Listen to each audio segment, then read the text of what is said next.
اللہ رب العزت نے ہر ایک قوم کو بہت ساری نعمتوں کے ساتھ،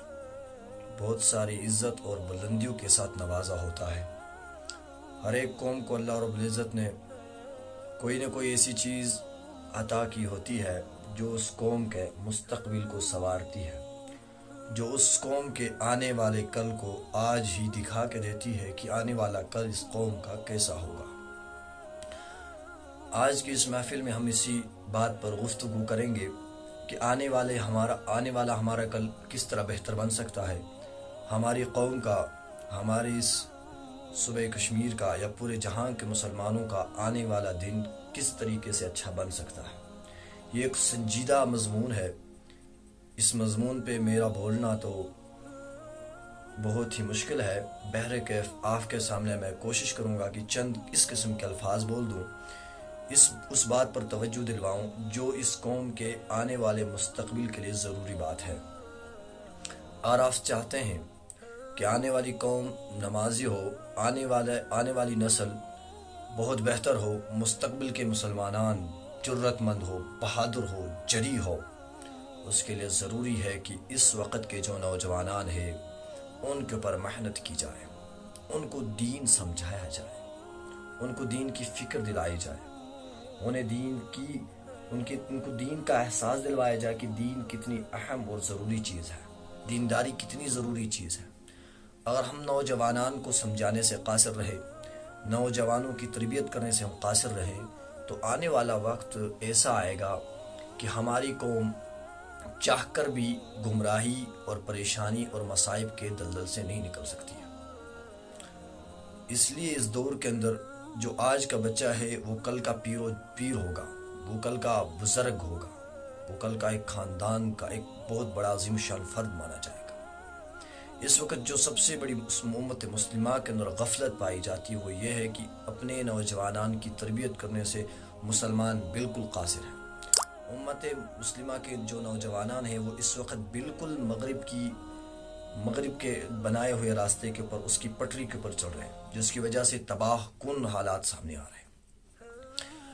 مسلمان یا کوئی بھی نوجوان جو ہے، نوجوان قوم جو ہوتی ہے، نوجوانوں کی جو پارٹی ہوتی ہے، جو نوجوان ہوتے ہیں، یہ قوم کا مستقبل ہوتے ہیں، قوم کی ریڑھ کی ہڈی نوجوان ہوتے ہیں۔ اگر نوجوان ہی برے ثابت ہوئے یا نوجوان ہی بکھر چکے، نوجوان ہی برے راستوں پہ چلنے لگے تو یاد رکھے گا وہ قوم کبھی بھی عروج پر نہیں پہنچ سکتی ہے۔ نوجوان کی وجہ سے ہی یا قوم بلندیوں پر پہنچ جاتی ہے یا نیچے تحت الثری کی ذلت میں پہنچ جاتی ہے۔ وہ چاہے نوجوان لڑکی ہو، چاہے نوجوان لڑکا ہو، اگر وہ بہتر ہیں تو آنے والی قوم بہتر ہے، اگر وہ برے ہیں تو پوری قوم بری ہوگی۔ ہم جب ماضی کو دیکھتے ہیں تو ہمیں نوجوانان ہی نظر آتے ہیں جنہوں نے پاکستان کی پائندگی کے لیے اور ہندوستان کو انگریزوں سے چھڑوانے کے لیے، اسی طریقے سے یہ قسطنطنیہ کو فتح کروانے میں، ان تمام چیزوں کے اندر اسلامی ممالک کی سلطنت کو عروج بخشنے کے لیے، ان کو وسعت بخشنے کے لیے جن کا لہو کام آیا ہے، جن کی جرت بہادری کام آئی، وہ نوجوان تھے۔ جس قوم کے نوجوانان مضبوط ہوتے ہیں اس قوم کا مستقبل بھی بہترین ہوتا ہے، مضبوط ہوتا ہے، درخشندہ ہوتا ہے، تابناک ہوتا ہے۔ اور جس قوم کی نوجوانان بہتر نہیں ہو وہ قوم کبھی آگے چل کے ترقی نہیں کر سکتی ہے۔ اس لیے اگر ہمیں چاہیے تو نمبر اول ہمیں اپنے نوجوانان کی تربیت کرنی ضروری ہے، نمبر دو ان کو دین کی عظمت اور معرفت سکھانی ضروری ہے، نمبر سوم ان کی سمجھ کو دین کے مطابق بنانا ضروری ہے، نمبر چہاروں ان کے دل کے اندر دین کے جذبے کا پیدا کرنا ضروری ہے، نمبر 6 ان کو دین کی صحیح سمجھ کا ہونا ضروری ہے۔ انشاءاللہ العزیز آج کے بعد ہماری جو یہ محفلیں ہوں گی، ان تمام محفلوں کے اندر جو بھی باتیں ذکر کی جائیں گی، نوجوانان کی جتنے مسائل ہیں، چاہے وہ خلوت کے مسائل ہیں، جلوت کے مسائل ہیں، وہ ایسے مسائل وہ بتا سکتا ہے، وہ ایسے مسائل ہیں جو ان کو وہ بتا نہیں سکتا ہے، ان تمام مسائل کے اوپر انشاءاللہ العزیز آج کے بعد ہمارے مضمون اور ہماری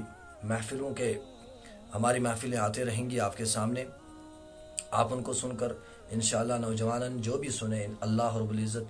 ان کو بہترین راستہ دکھائیں گے، کیونکہ ہماری تمام جو محفلیں ہوں گی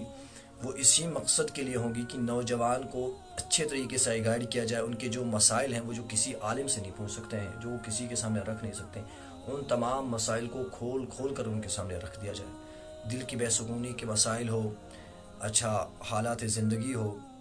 آپس کی الجھنیں ہو یا پریشانیاں ہو۔